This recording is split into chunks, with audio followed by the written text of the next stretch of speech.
Ellora park mister puff કરીને shop છે. ત્યાં ગઈકાલે મારા સનના બર્થડે નિમિત્તે મેં ઓર્ડર આપ્યો હતો સાંજે.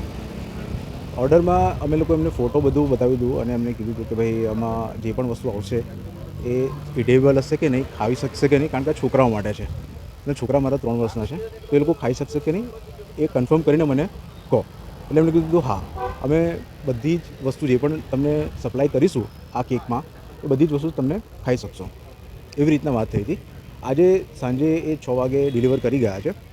ડિલિવર કર્યા પછી અમે જ્યારે કેક કટિંગ કરવાનું ચાલુ કર્યું, મારા છોકરાએ કેક કટ કર્યું. પછી એને એક નાનો એ મિકી માઉસ થીમની એક બ્લેક ફોરેસ્ટ કેક હતી. એની અંદર ઉપર બલૂન્સ બનાવેલા હતા. એ બલૂન્સ અમે એમને પાછું તે વખતે પણ કીધું કે બલૂન્સ ચોકલેટવાળા આવશે કે પછી તમે જે કેકના બનાવો છો એના આવશે, એ પણ ક્લિયર કર્યું હતું કે ભાઈ બધું અમને ખાઈ શકીએ એવી જ વસ્તુ મોકલજો, કારણ કે આ બધું અમારા નાના છોકરાઓને ખવડાવવા માટે અમે ઓર્ડર આપી રહ્યા છે. એમને કન્ફર્મ કર્યું. પછી જ્યારે કેક કટિંગ કર્યું તો મારા છોકરાએ એને ખાધું. એક પહેલાં નાનો એક યલો કલરનો કંઈક બોલ હતો એમાં બલૂન, એ ખાધું. એને એમાં કંઈ ટેસ્ટ નહીં લાગ્યો એટલે એને પછી બીજું લીધું. જેવું એને બીજું ખાધું એને ગળામાં જાણે અટકી ગયું કંઈ એવું લાગ્યું એને, એટલે તરત એ શ્વાસ ના લેવા પછી મારા ભાઈએ એને તરત જોવું અને પાછળ પીઠમાં થપથપાયું એટલે તરત એના ગળામાંથી પેલું બહાર નીકળ્યું એટલે અમને શંકા ગઈ કે આ શું થયું, એને કંઈક બીજું તો કંઈક ખાઈ નથી લીધું એવું શંકા થઈ. એટલે મારા એક બીજા રિલેટિવે એને તરત લીધું અને એને બાઇટ મારીને એને બી ટેસ્ટ કર્યો કે કેવો ટેસ્ટ એનો કદાચ ખરાબ હોઈ શકે છે, એટલે કદાચ એને બહાર કાઢી નાખ્યું.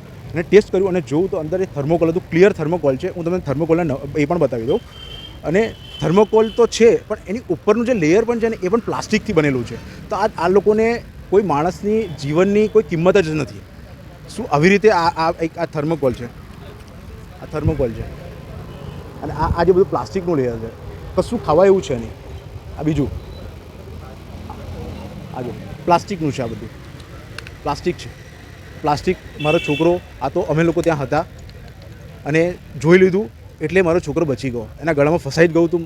અમે અમારી થોડીક બુદ્ધિ ચાલી અને પીઠ જોરથી માર્યું અને પીઠમાંથી એના મોઢામાંથી નીકળી ગયું એટલે બચી ગયો. શ્વાસ લેવામાં એને તકલીફ ઓછી પડી.